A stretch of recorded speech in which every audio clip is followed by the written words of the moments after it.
Kami akan berbagi sedikit informasi mengenai cara pencegahan dari penyakit HIV dan AIDS. Kesempatan berikutnya saya berikan kepada teman saya yang membawakan materi. Baik teman-teman, di sini saya akan menjelaskan pengertian dari HIV dan AIDS dan juga penyebab dari HIV/AIDS. Di sini pengertiannya yaitu HIV atau Human Immunodeficiency Virus adalah virus yang menyerang sistem kekebalan tubuh yang dapat melemahkan kemampuan tubuh melawan infeksi dan penyakit. Sedangkan AIDS atau Acquired Immunodeficiency Syndrome adalah kondisi di mana HIV sudah pada tahap infeksi akhir.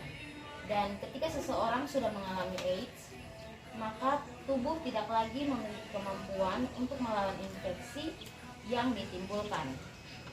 Dan selanjutnya yaitu penyebab dari HIV/AIDS ini ada beberapa hal. Yang pertama yaitu hubungan seks. Infeksi HIV ini dapat terjadi melalui hubungan seks, baik melalui vagina maupun dubur atau seks anal. Nah, meski sangat jarang, HIV juga dapat menular melalui seks oral. Namun, penularan lewat seks oral hanya terjadi bila terdapat luka terbuka di mulut penderita, misalnya akibat gusi berdarah dan sariawan. Yang penyebab yang kedua yaitu penggunaan jarum suntik yang sama dengan penderita. Berbagi penggunaan jarum suntik ini dengan penderita adalah salah satu cara yang dapat membuat seseorang tertular HIV/AIDS. Penularan ini bisa terjadi jika kita menggunakan pada saat kita menggunakan napsa atau saat kita membuat tato. Yang ketiga yaitu transfusi darah. Penularan HIV ini dapat terjadi saat seseorang yang tidak terinfeksi virus HIV/AIDS mendapat donor darah dari orang yang terkena HIV/AIDS. Hal ini karena pendonor darah harus melewati screening HIV dan infeksi lainnya terlebih dahulu. Selain tiga hal tersebut, ada cara lain yang dapat menjadi penyebab penularan HIV ini, yaitu melalui menular dari ibu hamil ke janin. Menular dari ibu hamil ke janin yang dikandungnya.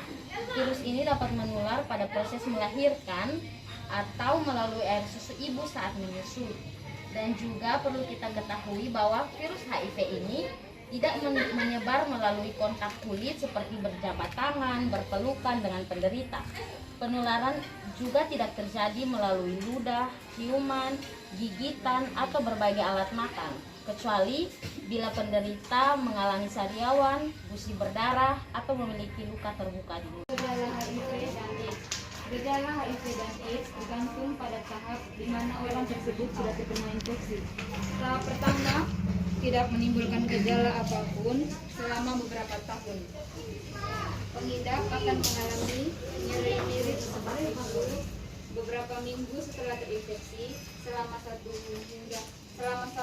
hingga 2 bulan. Timbul demam, nyeri tenggorokan, ruam, dan pembengkakan kelenjar getah bening, diare, kelelahan, nyeri otot, dan sendi. Tahap yang kedua, umumnya tidak menimbulkan gejala lebih lanjut selama bertahun-tahun. Virus tersebut menyebar dan merusak sistem kekebalan tubuh. Penularan infeksi sudah bisa dilakukan pengidap kepada orang lain, berlangsung hingga 10 atau lebih. Yang ketiga, daya tahap pengidap rentan hingga mudah sakit dan berlanjut menjadi AIDS. Demam terus-menerus lebih dari 10 hari, merasa lelah seperti sulit bernapas, diare yang berat, dan dalam jangka waktu yang lama. Infeksi terjadi karena jamur pada tenggorokan, mulut, dan vagina. Timbul bintik ungu pada kulit yang tidak akan hilang. Hilangnya nafsu makan sehingga berat badan menjadi menurun drastis. Baik, selanjutnya kita masuk pada kelompok risiko. Nah, menurut UNAIDS 2017, kelompok risiko tertular HIV atau AIDS sebagai berikut. Pertama, penggunaan nafsa suntik itu seperti menggunakan jarum suntik secara bergantian. Contohnya itu seperti orang-orang yang memakai tato. Yang kedua, pekerja seks dan pelanggan mereka. Nah, keterbatasan pendidik dan peluang untuk kehidupan yang layak memaksa mereka menjadi pekerja seks. Nah, di situ bisa saja terjadi hubungan seksual, sehingga hubungan seks yang bebas sehingga AIDS ini mudah terserang. Yang ketiga, lelaki yang berhubungan seks dengan lelaki, itu contohnya seperti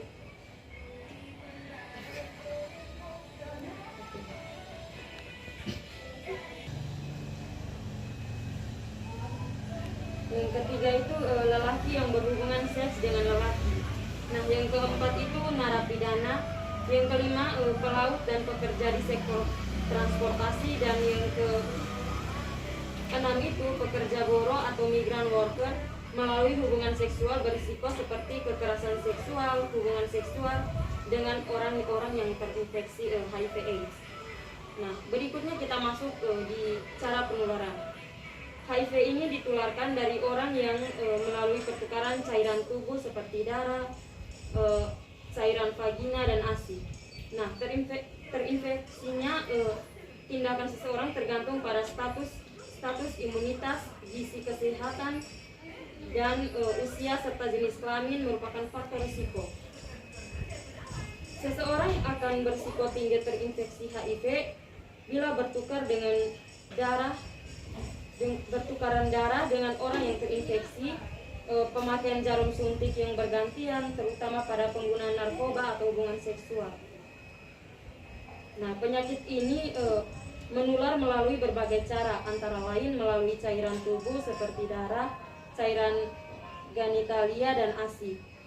Virus juga terdapat dalam saliva, air mata, dan urin atau urin sangat rendah. Nah, selain melalui cairan tubuh, HIV juga ditularkan melalui ibu hamil, jarum suntik, transfusi darah, atau hubungan seksual. Baik, selanjutnya ada beberapa upaya pencegahan penyakit HIV dan AIDS ini. Yang pertama, kita tidak melakukan hubungan sebelum menikah. Yang kedua, kita harus saling setia pada pasangan kita masing-masing. Dan yang ketiga, menolak untuk menggunakan nafsa. Yang keempat, jangan memakai jarum suntik sembarangan. Dan berikut juga ada pengobatan. Untuk menahan laju perkembangan virus HIV dan AIDS ini, ada beberapa obat yang dapat digunakan. Yang pertama, ada antiretroviral. Obat ini digunakan untuk menghambat perkembangan virus HIV dan AIDS ini. Yang kedua, ada infeksi oportunis. Infeksi oportunis ini adalah obat yang digunakan untuk penyakit yang muncul sebagai efek samping rusaknya kekebalan tubuh, di mana kekebalan tubuh ini penting untuk pengobatan oportunis, yaitu obat-obat seperti jenis penyakit lainnya seperti anti-TBC dan obat lainnya. Nah, jadi penting sekali kita mahasiswa untuk memiliki pemahaman terkait reproduksi dan penyakit HIV dan AIDS ini. Ketika mahasiswa atau teman-teman tidak mengetahui pengetahuan tentang tubuh kita masing-masing dan bagaimana membangun relasi yang sehat, maka akan membuat keputusan-keputusan yang tidak aman yang berpengaruh pada kesehatan kita juga. Untuk itu, agar kita terhindar dari virus HIV ini, maka kita disarankan untuk tidak menggunakan aplikasi seperti kencan dan juga hubungan di luar ikatan emosional dan di luar pranikah. Jadi mahasiswa harus mampu membuat keputusan yang tidak dapat merugikan kesehatan mahasiswa masing-masing. Materi yang dapat kami sampaikan kepada teman-teman Jadi mungkin dari sekian banyak materi yang telah kami sampaikan ini, teman-teman ada yang masih bingung atau belum paham mengenai materi yang kami sampaikan, kami bisa memberikan ruang untuk diskusi. Jadi teman-teman bisa bertanya, dan ada yang belum paham bertanya, dan kami menjawab sebisa yang kami ketahui. Silakan kakak. Baik, kami saja saya ingin bertanya, apakah penyakit virus HIV/AIDS ini bisa disembuhkan atau tidak? Oke, baik kakak. Saya akan menjelaskan. Tadi saya sedikit menjelaskan terkait pengobatan. Pengobatan yang digunakan virus HIV ini sampai sekarang belum ada obat yang benar-benar untuk menyembuhkan virus ini. Hanya saja ada obat yang mampu menghambat perkembangbiakan virus HIV dan AIDS ini. Pengobatan tersebut dapat menurunkan jumlah virus sampai dalam darah, dan poin-poin virus ini tidak terdeteksi sehingga dapat mencegah HIV dan penyakit infeksi lainnya. Hanya itu yang bisa kami sampaikan. Mungkin ada pertanyaan dari teman-teman lain, kami persilakan. Oke, jadi kalau tidak ada pertanyaan lagi, sekian materi yang dapat kami sampaikan. Semoga bermanfaat untuk teman-teman semua. Sedikit saran dari kami agar tidak menggunakan aplikasi kencan dan juga tidak melakukan hubungan seksual di luar pranikah. Sekian dan terima kasih. Sudah sebelum terlambat. Ayo hindari penyakitnya, bukan orangnya.